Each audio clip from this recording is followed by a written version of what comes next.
Welcome to this episode of Horrific History and Hauntings. I'm Beth. And I'm Ramey. We're your hosts, here to talk about the stories that the history books ignore. From horrific epidemics and ghostly hauntings to the catastrophes and tragic events that have sickened humanity. Indeed. Since we're so behind on episodes, we're skipping to this day in history, because it's hard to tell when they'll come out. But what are we talking about today? We are doing an alphabet of death. I am fond of those. Well, we're done after this, except for maybe a possible surprise bonus thing later. Yay, we're making a new alphabet.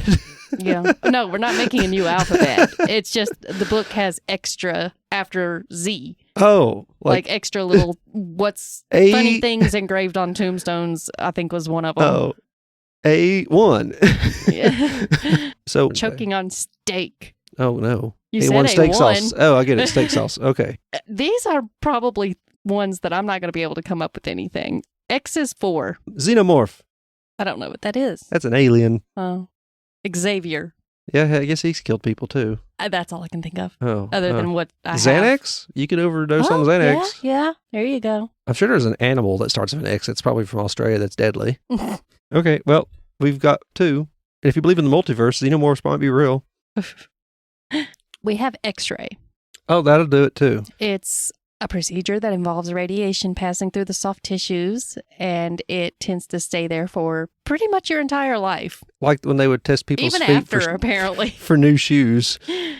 Yeah. Radiation exposure is measured in millirems. Yeah, that's a lovely word to be Yes. so deadly. And common dental x-rays deliver about 2 millirems to the head, neck, and thyroid areas. A chest x-ray exposes the body to 20 millirems of radiation, while a CAT scan delivers around 200. Natural environmental sources contribute to around 60 millirems annually. Scientific evidence indicates that a lifetime exposure of about 10,000 millirems from any source can lead to cancer. So if you're constantly getting broken bones, you're just constantly adding to that risk. That's terrifying. I've only had one x-ray I don't think I've ever had any. on my hand because your dog bit me and they needed to make sure he didn't hit anything because it was swollen. What dog? Titan. Little dog, little Titan. He couldn't hurt nobody. He was trying to fight my dog and I was trying to break them up. It didn't work. Thomas Edison and his assistant Clarence Daly demonstrated their version of the x-ray machine to the public frequently. Obviously, it showed their bones. That's what x-rays do. Yeah. To perfect this technology, Daly repeatedly used his hand as the subject, which is what I got x-rayed on me, which soon caused unusual burns that were not typical. They became cancerous very quickly, and he became the first American to die from x-rays. Good thing Edison didn't go around doing it, I guess. Edison experienced a wandering left eye and stomach growths. Of course. This caused him to abandon radiology and even to refuse all x-rays for the rest of his life, if they said he may need it. Could you blame him? No. He had stomach growths and a wandering eye. Oh.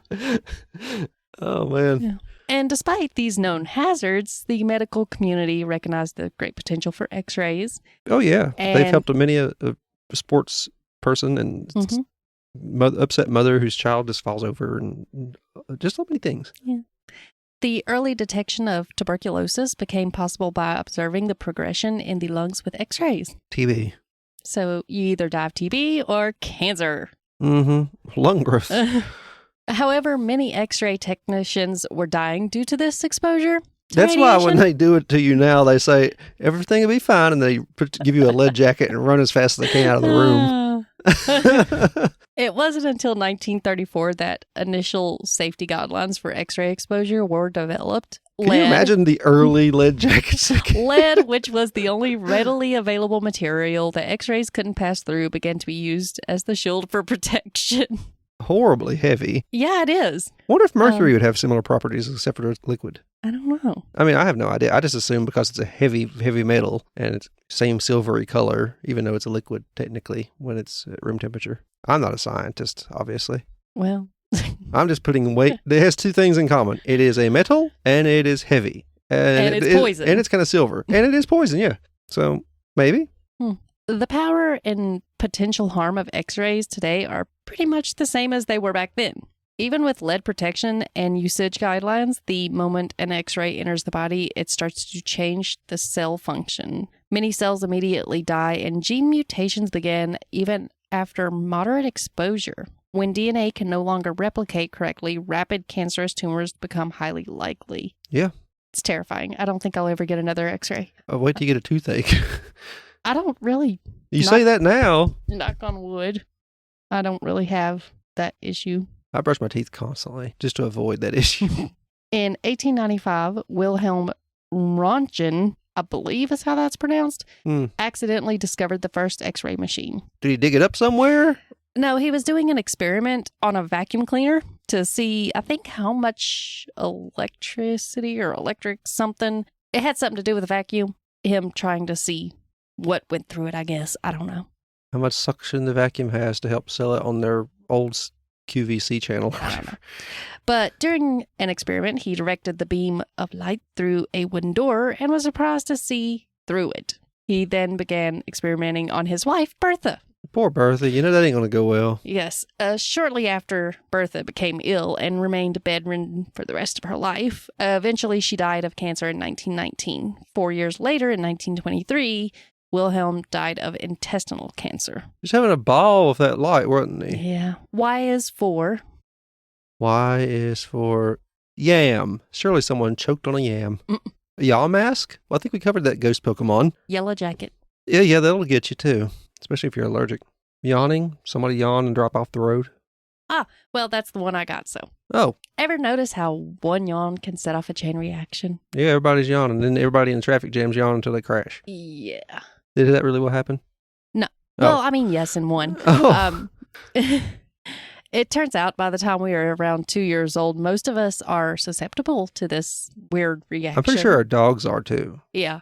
However, some individuals are actually immune. Oh, lucky them. They can survive the car crash. My eyes water whenever I yawn. Maybe you shouldn't squeeze them so tightly? I don't know. For a long time, doctors figured yawning was just a way to boost oxygen or get rid of too much carbon dioxide. However, Dr. Robert Provine's experiments, like giving pure oxygen to yawning people, did not stop the yawning. Oh, there we go. He also found that watching static on TV triggered more yawns than watching a rock video. One would keep you awake. Yeah. Current thinking, some people listen to TV static just to go to sleep. I couldn't do that. I like a fan. Me too. Actually, I like many a True Nerd's Oblivion playthrough. Sometimes I'll have like that light music with ocean waves. Also, Stephen Fry's, what do you call it, mythology series of books. The new one's coming out soon. Current thinking leans toward yawning being a signal that it's time for your body to rest. Usually I just kind of know when my eyes get heavy. But apparently children and kids don't really believe in that. So I guess yawns are necessary. And melatonin. Yeah. An article in the Melbourne Herald in July 1999, a circus clown dwarf jumped from a trampoline right as a hippo let out a massive yawn. Are we sure this is true? This sounds like a joke. Well, like I said, I only get the information for this ABC of Death from the book. So that's all I know. Okay, we'll assume it's true just for the fun factor. I don't know if this is true, but it's hilarious. Unfortunate. Weird. We don't. The clown dwarf landed directly in the hippo's open mouth, and he was instantly swallowed due to the animal's involuntary gag reflex. Don't that work the other way around? I thought so, too. I don't know how hippos gag. Maybe they gag and immediately have diarrhea. I don't know. The over 1,000 people in the audience continued to applaud until eventually they realized this was not part of the show. Awkward. And then attempts to make the hippo regurgitate the body was unsuccessful. So how did they know it was a body? Was there copious amounts of blood? They watched him fall into it, apparently. I don't mean he's instantly dead. I've watched Tremors. I don't know. I guess they would assume you would suffocate. Surely they wasn't. I've never been eaten by a When hippo. was this? I don't play Jumanji. When was this again? 1999 was when the article came out. Oh. According to this book. Well, then I'm more inclined to believe it, I guess, if it happened that recently. Could have been the Onion or something. And it said the Melbourne Herald is the name of the article. Okay. Or the paper. In 2004, yawning while driving was linked to 1,400 deaths. I get there. I know how that feels. I'm doing it now just talking about it. Z is for. Oh, Z. Do you have a Z? Zoloft. Zebra. Surely they've killed somebody. Kicked them, stampeded them. That one matches what I have notes for. Zoo fatalism. That'll do it. It's a psychological condition where individuals get dangerously close to zoo animals or try to keep wild animals as pets. That's how I'm going to die. Apparently, I got the zoo fatalism. You had a possum. I had 3. Thank you very much. And I would have more of everything else if people would allow it.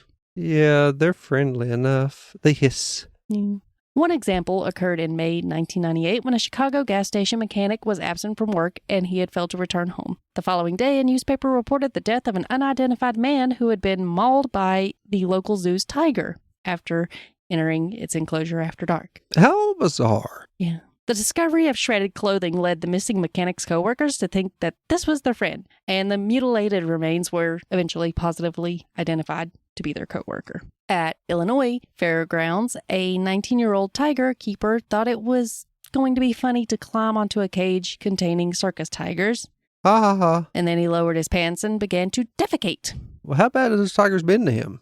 Well, obviously the tigers didn't like the disrespect and grabbed a hold of his ankles. They then devoured him while pulling him piece by piece through the cage. But he had it coming. What a weird thing to decide to do. He had it coming. He had it coming. He was a bit deserved mean, it. But what in the world made him want to do that? I don't. He probably thought it was funny. I don't know. Imbecile. For the stupid. vine, I guess. Being mean to the poor tigers. I have no pity for that. What was he doing in a zoo? I wonder what he was even doing in a zoo. I don't know. It was a circus. Oh, yeah, okay. Yeah, circus tigers. So they probably wasn't treating them well to begin with. In 1993, a 23-year-old woman lost her life at the zoo at the hands of her boyfriend. She went to his workplace to break up with him due to his temper. Oh, no. She had hoped this would cause him not to overreact, and at first it seemed to work. He even convinced her to stick around and watch the lions eat. He walked her into a room with a sliding viewing panel and left her alone. She then opened another window panel and saw a group of people. And that's when she realized she was in the enclosure with lions. Moments later, another door opened and 2 African lions charged into the pen. She ended up dying from internal injuries after a week in the hospital. My goodness, the managed they got her out of there. Was this a shock? Yeah, I hope they didn't punish the poor lions. No, they were just doing what they've been told to do. Yeah. Open the fate, they can eat. And that's all. Oh, no. Well, those are some interesting ones.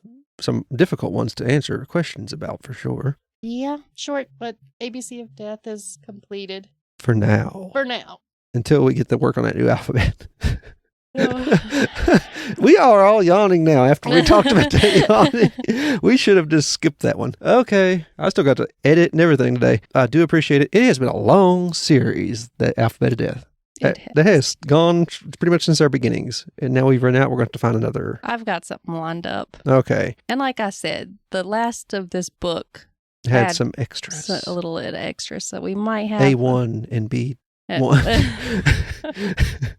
B12. Yeah. The vitamin.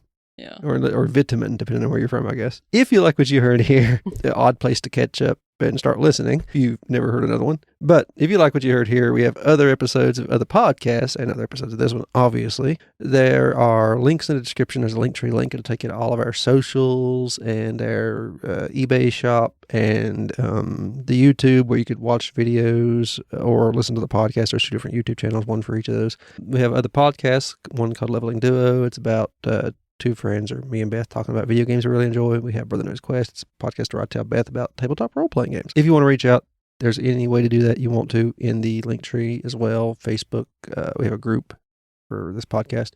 We have emails right below the Linktree link. If you want to leave a little donation or a tip, there's a way to do that. If you don't want to use the eBay shop, right below the Linktree link as well. Anything to help keep the podcast hosted, it's appreciated. Go to the YouTube Gruesome Gaming Plays. It's where we upload or play video games. It's a stream or an upload, depending on what we're doing. Beth plays, I play. It's up to, I'm thinking about starting a new Oblivion game. I love that game so much. I also might do a Leveling Duo episode about it because I like it a lot. I did one on the original one. Thank you for listening. I've been Ramey. And I'm Beth. This has been HH&H. Bye-bye.